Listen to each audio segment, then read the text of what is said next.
Nagbigay ng pasilip si Kim Chiu sa isang bagong proyektong kanyang paghahandaan habang kasalukuyan siyang nasa Paris. Dahil sa kanyang mga ibinahaging larawan at update sa social media, agad na naging usap-usapan ang kanyang pagpunta sa nasabing bansa. Hindi maitago ng kanyang fans ang excitement lalo na tila may malaking dahilan ng kanyang pananatili sa Paris. Marami ang naghinala na maaaring may kinalaman ito sa isang international collaboration o special na training na makakatulong sa kanyang career growth.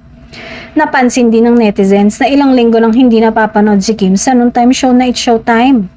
Dahil dito, lalong tumibay ang hinala na may seryoso siyang pinagkakaabalahan sa ibang bansa. Ayon sa ilang insider reports, hindi raw basta bakasyon ang pagpunta ng aktres sa Paris. May mga nagsasabing may kinalaman ito sa isang proyekto na posibleng ibang level kumpara sa kanyang mga nagawa noon. Kilala si Kim bilang isa sa pinaka-versatile na artista sa kanyang henerasyon. Kayang-kaya niya ang drama, comedy, hosting, pati na rin ang pagganta at pagsayaw.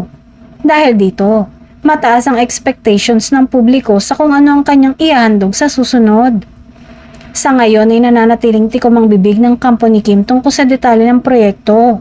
Pero para sa kanyang fans, sapat na ang kanyang pasilip mula sa Paris para umasa na may paparating na namang malaking sorpresa mula kay Kim Chiu.